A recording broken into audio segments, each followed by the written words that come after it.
बंधुओं, मैं पंडित मधुसूदन उपाध्याय इंदौर से त्वदीय पाद पंकजम नमामि देवी नर्मदे। देव प्रबोधिनी एकादशी से विवाह के मुहूर्त प्रारंभ हो गए हैं। आज हम जानेंगे विवाह के प्रकार। विवाह कितने प्रकार के होते हैं?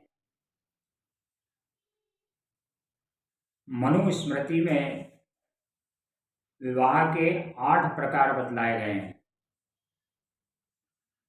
इसमें प्रथम ब्राह्म विवाह, द्वितीय देव विवाह, तृतीय आर्ष विवाह, चतुर्थ प्राजापत्य विवाह, पंचम आसुर विवाह, षष्ठम गांधर्व विवाह, सप्तम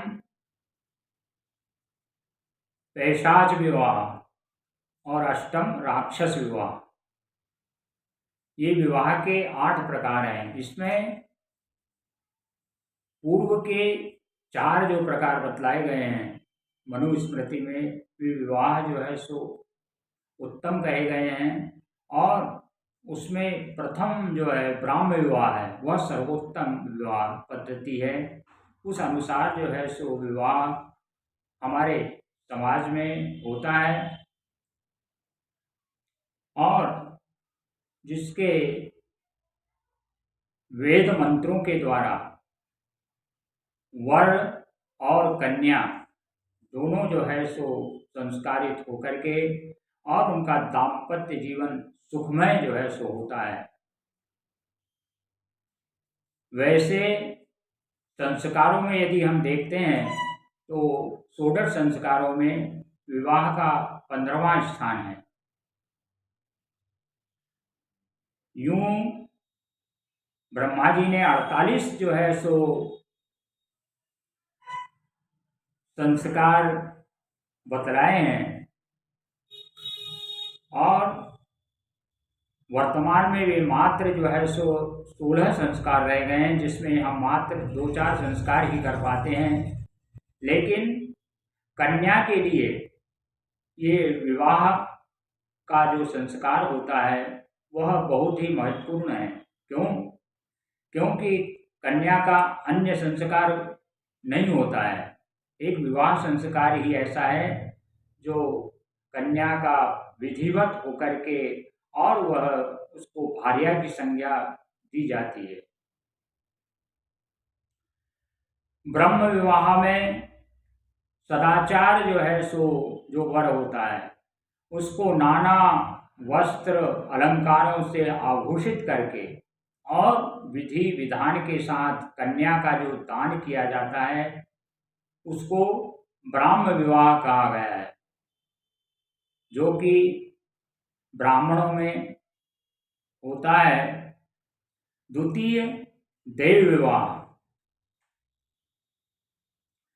यज्ञ आदि कार्यों में ऋत्विक के साथ उसको नाना प्रकार के अलंकारों से आभूषित करके और कन्या का जो दान किया जाता है धर्म के कार्य के लिए, वह देव विवाह है। तृतीय आर्ष विवाह है। इस विवाह विधि में वर पक्ष से एक घोड़ा, बैल या गौ ये धर्म कार्य के लिए लेकर के और जो कन्या का दान किया जाता है वह आर्ष विवाह कहा गया है। इसके पश्चात प्राजापत्य विवाह आता है। प्राजापत्य विवाह में तुम दोनों मिलकर के जो है सो रहो और गृहस्थ का जो है सो पालन करो, ऐसा कहकर के जो विवाह विधिवत किया जाता है वह जो है सो प्राजापत्य विवाह है। इसके पश्चात आसुरी विवाह, कन्या को कुटुंबियों के साथ में नाना प्रकार का द्रव्य आदि दे करके जो विवाह किया जाता है वह आसुरी विवाह कहा गया है। और गांधर्व विवाह, गांधर्व विवाह में कन्या और वर के परस्पर जो है संयोग से जो विवाह होता है वह गांधर्व विवाह कहा गया है। इसके पश्चात राक्षस विवाह, ये मद्यपान आदि जो है सो नाना प्रकार का देकर के और द्रव्य आदि देकर के एकांत में जाकर के जो विवाह किया जाता है वह राक्षसी विवाह है।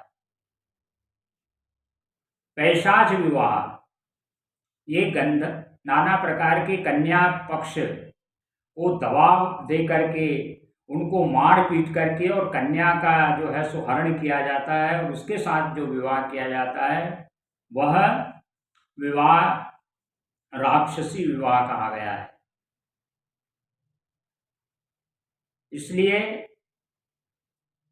शास्त्रों में जो 8 प्रकार के जो विवाह बतलाए गए हैं उसमें जो ब्रह्म विवाह होता है वह पूरे विधि विधान के साथ करने से वर और कन्या का दाम्पत्य जीवन जो है सुखमय होता है।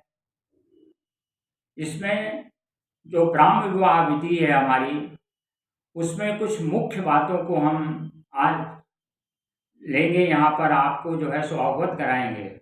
इसमें जो है सो मुख्य कन्यादान है, कन्या का प्रतिग्रह। इसके पश्चात पाणी ग्रहण, पानी ग्रहण का मतलब ये नहीं कि जल में जो है सो हस्त मिलाप करना। पानी का मतलब जो है सो कन्या अंगुष्ठ जो है सो पकड़ती है वर का, उसको जो है सो पानी ग्रहण कहा गया है। उसके मंत्र हैं, उन मंत्रों के द्वारा जो है सो वह विधि विधान से यह कार्य संपन्न होता है। इसके पश्चात जयादि होम, जो राष्ट्रभृत होम होता है, जया होम होता है, ये नाना प्रकार के जो है सो इस विवाह के विधान में बतलाए गए हैं।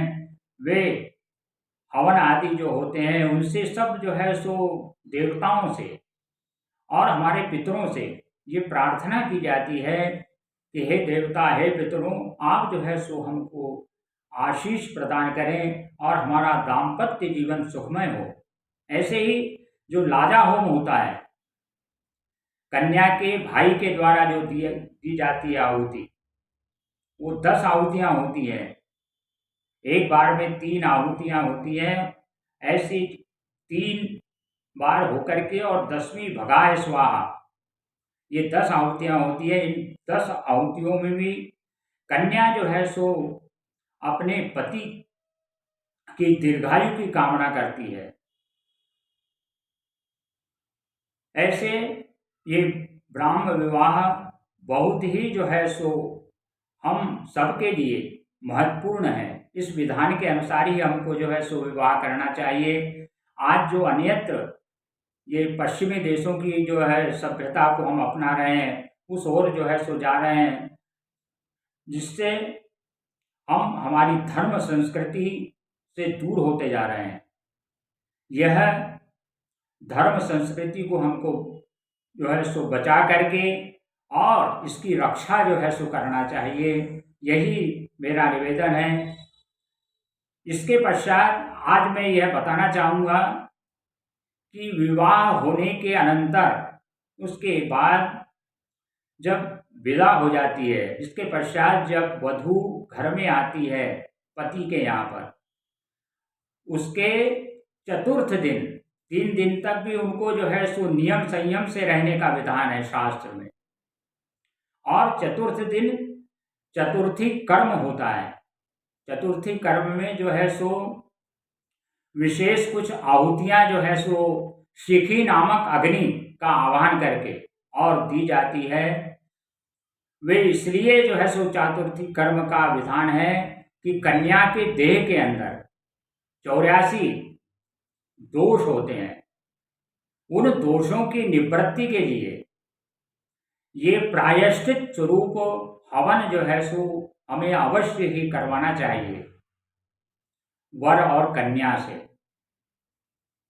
किसी भी विद्वान को आप बुला करके, और चतुर्थ दिन आज के समय में जो है सो वर्तमान में संभव नहीं है, ये सभी जानते हैं हम।